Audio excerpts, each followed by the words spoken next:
Good evening, friends. Welcome to the India Power Talk. India Power Talk is a knowledge sharing initiative.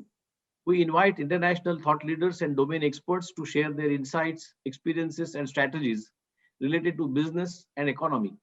Today's topic is future of public transportation in cities. Today's top three transport challenges are congestion, stretch, and cost. Are complex, requiring responses that are both strategic and creative. And to talk about this complex and interesting subject, we welcome Mihir Benison from London. Mihir, uh, good morning to you and welcome to India Power Talk. And thank you for your valuable time and engagement. To begin with, could you tell us about your work and expertise as senior transport and city planner in the UK? I suppose to answer your question, I wanted to start with where my interest lies, and it's really in the intersection of between how transport can create and shape places within cities. Transport can impact densities, land values, but also the healthiness of communities, and I really love the complexity that those sorts of projects bring. I feel well, you've covered sort of the variety that I've had in my career so far. And I think it's really provided me with a breadth of experience, which means I can really act as an integrator at upstream planning projects. So projects at a very early stage in their process, where quite a lot of decisions need to be made, which influence things downstream. You've already mentioned some of the organizations I've worked for. So I've worked on the client side for organizations like Network Rail and Heathrow Airport Limited, but also within consultancy, as I'm doing now with Arup, but also previously for some architecture firms. And so I have an understanding of how complex client organizations function, but also how work is procured and delivered. And I try to complement this with my work on the panels that you mentioned with the GLA and Harrow. So it's really sort of trying to understand how people make decisions, how they form their policies. And what this requires is an appreciation of multiple disciplines. So in my current role, I'm really able to bring together some of the best architects, urban designers, economists, town planners, environmental specialists, and transport consultants as well, to help shape these projects at a really early stage. India is a vast nation, both geographically and by population. Now, instead of asking your view on the current state of affairs in Indian transport system and bothering you with that, let me ask you what Indian cities can learn from UK and the rest of the world when it comes to transport and city planning. I think the biggest lesson India can learn is really to think about growing cities in a human-centered way and really thinking about what streets should be for. And they really need to be for people. They need to be designed for people. And this is really important as we think about the recovery from COVID and the shift towards Absolutely. zero net carbon. And the thing I wanted to explain to you is really the way I like to think about the hierarchy of transport modes. So if we think about an inverted triangle where the flat part is at the top and the point at the bottom, what we want to do is we want to have the cycling and the walking at the top. And we want to promote this as the low carbon and healthy way of getting around our cities, particularly for shorter journeys. And then as we move into the middle of that triangle, there we should have trains, buses, and other mass transit, which are good for slightly longer distances or where you might not wish to walk or you can't walk or cycle. And then at the bottom of that triangle, at the point, we want to have the taxis and the private cars, which are really the least efficient modes and should be reserved for journeys which can't be completed conveniently in the other two ways that I've just described. But I think it's taken us a long time to learn those lessons of the damage that these big roads, channeling through our cities can cause, and the impacts to health and well-being as well in the longer term. I think we also need to think about how we value pedestrians. There's a recent report that was published by the Living Streets Foundation in the UK called the Pedestrian Pound, and it cites quite a few examples where actually investment in improving public realm, pedestrianization of streets, giving more street space to people has resulted in much greater levels of footfall in our town centers and more spending, people spending more time as well in those locations.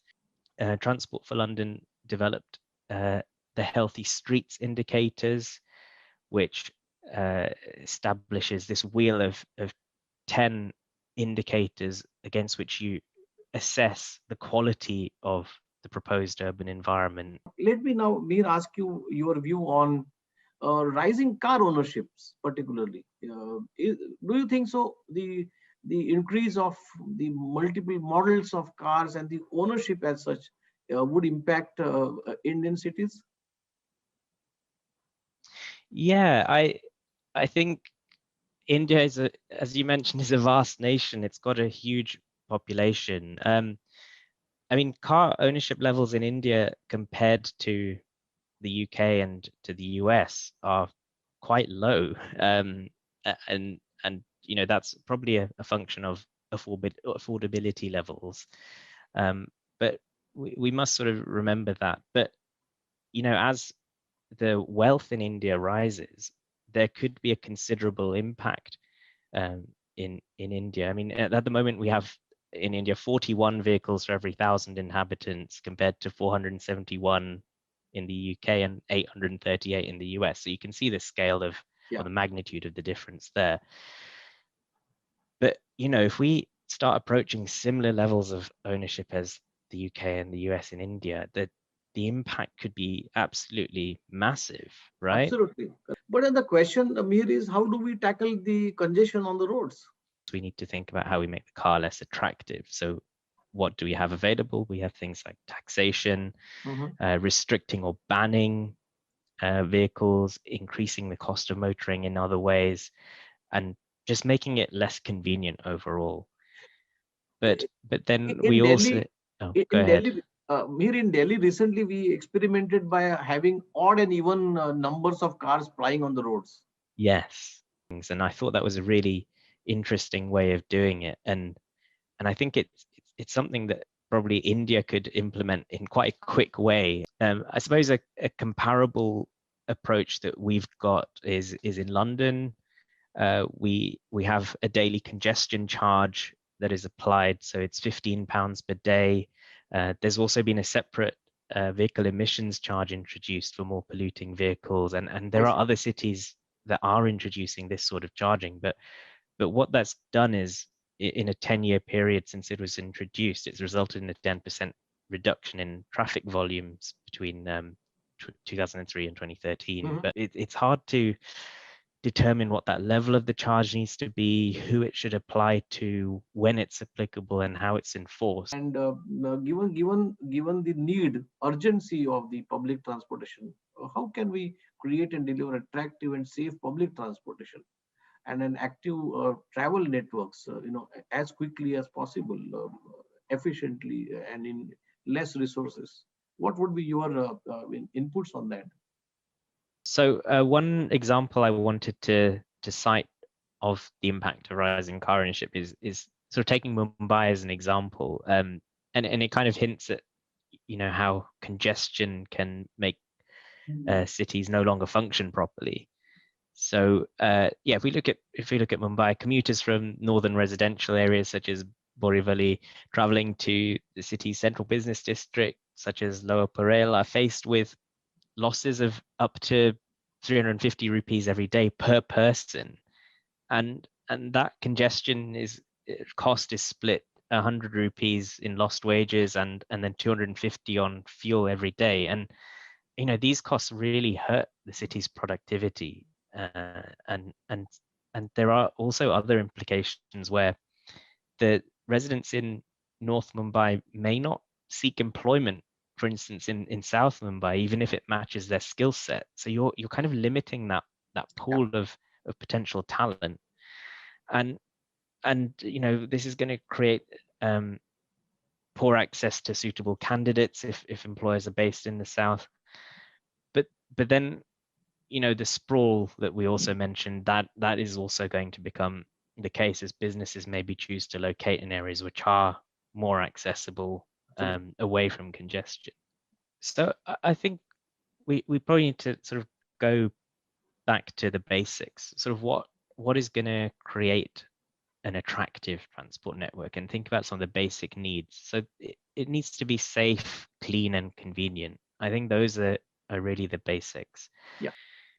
But I think ultimately India is going to have to develop some longer term plans for its cities because of the length of time it takes to deliver these sorts of projects. And we really need to think about embedding that good design and architecture right from the start, because some of the decisions taken at the early stages, and if you don't allow the active provision and the space for railway lines or bus routes or cycle routes, they're very difficult to then weave into Yes. the urban structure, aren't they? I wanted to also point at the importance of stations and the role they play. And stations is something I'm quite passionate about. Seeing stations as a center of movement for people. So Mhm. really thinking about how they can be efficient places of movement, how they need to be located, how the entrances need to be distributed, thinking about the interchange between different modes, and how you avoid that penalty that happens when you change between modes. The second principle is them acting as a driver for inclusive and sustainable growth. And then the third principle, which maybe sometimes gets forgotten about, is ensuring that stations are at the heart of healthy communities. And this is really about what stations enable for people, and they enable access for employment, access to amenities, access to friends and family. On how technology is changing the world of transport, because in the introduction, I mentioned about the drones, and lot of fanciful instruments which are really fast forwarding the entire concept of transport. Could you dwell upon that? I think we've already seen the impact technology can have on the way we move around. I mean, look at Google Maps, for instance, and Absolutely. and the information we have available on our phone now, the live information, including, timetable data for trains, tells us how congested our roads are and how busy individual carriages on a train might be. But I think one of the great recent shifts, particularly in Europe and citing London particularly, has been the shift towards smart and digital ticketing. Hmm. TfL have been pioneers in this by creating the Oyster card in 2003, which is a contactless payment card. And what they did maybe differently to others was they made it so you could use it across buses, tubes, then brought Yes. rail into that as well. You can use it on the river boats, and now you can even use it on a cable car across London. But I think it's essentially transformed travel across London. And the technology has now evolved to include contactless bank cards, and it's rendered paper tickets pretty much obsolete. Mhm. So, I can leave my home, and I don't even need to think about how I'm going to get to my friend's house across the city. I just, plan this out using an app, and, tap, tap, tap, and I've made my way through. And bike rental is also becoming quite big across our cities, and micro Mhm. mobility as well. So, the e-scooters, which the UK actually banned, and now they're starting to trial again in a more regulated way. No, even But I think India, the we are even in India, in some of the cities, we are thinking of starting these scooter cabs.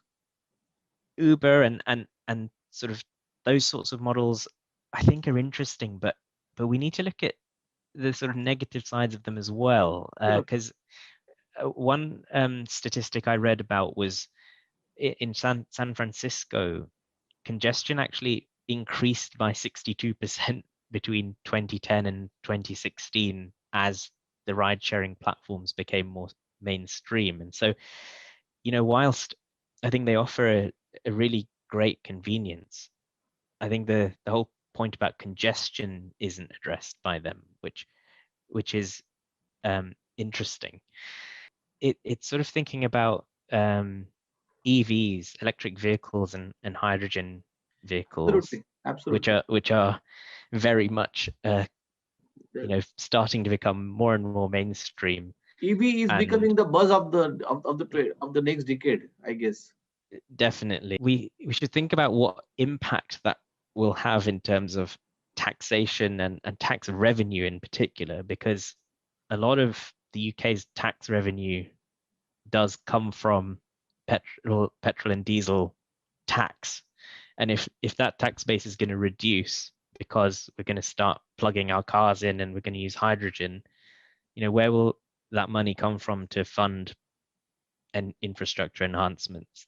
In the recent report in the of the by the World Economic Forum, they spoke about flying cars, Yes. and this idea is not new, and also, but I guess it will face, every country will have its own regulatory issues. But my question to you is, are we approaching a breakthrough, uh, in terms of technology? Because by virtue of the flying cars, and what would be, as a planner, what would be your thoughts on the flying cars, or the roadworthy aircrafts? I think it depends where we see their role. I think if I go back to that mobility as a service point, I think it needs to be less about thinking about ownership of these types of vehicles and where they fit in and where that gap is that they could fill. So perhaps flying cars would be good for areas where there isn't sufficient public transport provision, where, quite well, there isn't public transport provision and there is limited road provision. Yes. So maybe where there are relatively few highways and you want to get from A to B quite quickly. So I don't think that there'd be something that I would encourage within cities, but perhaps in more rural areas, or Absolutely. where you have island Yeah. nations with lots of islands, I think that could be a very interesting proposition. If we think about how some of our cities have evolved, being tall, lots of skyscrapers, particular of cities in China, think about Dubai, US, you have to get from your apartment, which might be on the 50th, 60th floor, to the Mhm. street level, it might take, less time to actually go to the top of the building. So do we need to think of a network actually that exists at ground level, which is already quite developed in a lot of cases, and a network that exists at the tops of the buildings, if you like, and allows maybe deliveries to happen at the tops of buildings because it's more efficient. Maybe the streets are congested and actually Amazon can deliver parcels much more easily to Mhm. the tops of buildings. We can't conclude the discussion without talking about COVID and the impact that we are going to have. So, what do you think, Mihir, would be the long-term impacts of COVID particularly on the long term on the transport network? Because we have to maintain social distancing, and this will become a norm, I guess, for at least for Mm. some time. So I think I'll start by just saying, like, I think COVID's created basically a shock to our cities, a shock to our transport infrastructure system, and because of the long lead times for infrastructure projects, the only way our infrastructure has been able to respond is operationally. So, timetables have been changed, or longer trains or shorter trains have been provided. And we look in the UK, and train operators are reducing services by 50 to 60% in the current lockdown, which is the response. But in the longer term, there are likely to be some permanent changes to our behavior. I mean, in many cases, offices are shut now. We're working from home, and so how much of that is going to result in us, permanently changing the way we live and work and move around? Um, I mean, interesting, in the short term, we've seen increases in demand for private vehicles in the UK, and actually used car values in a lot of cases have gone up. Same in Um, India. and yeah, I can imagine this is true across the world. It's predicted between 30 and 70% of staff will either work remotely or in a hybridized way, you know, Yeah. part of the time in the office, part of the time at home. And what that's going to do is it's really going to change that demand profile for how we use public transport, how we use roads, how we occupy our cities. And what is tending to happen is people are starting to think about moving away from city center locations into suburbs, you know, areas with gardens, more green spaces. But also, if they're not having to commute every day, they're actually choosing to even move to a different city. Yes. And so the sort of models and demand models that we were using to plan our infrastructure are now completely out of the water. You know, we don't know for sure, you know, whether we need to build that new railway line or widen that road. And so it's really causing some challenges there. And as you mentioned, we may need to procure different types of rolling stock on the railway, or new types of buses which allow you to flex how people occupy those vehicles, because you know, as the transmission number changes, you might need to introduce social distancing at short notice, but the current rolling stock and current vehicles maybe don't allow that. And I think one particular area where we probably need to have more integration is actually between how we invest in digital infrastructure, Yes. because in some respects, the Zoom call as we're on now Mhm. has actually replaced the need to travel. Absolutely. And so Absolutely. how do we sort of put you know, pitch the investment in fiber optic cables against a new motorway, for instance? And I think that needs to become far more integrated. Thank you, Mihir. It is pleasure talking to you. You're most welcome, Nathan. Thank you.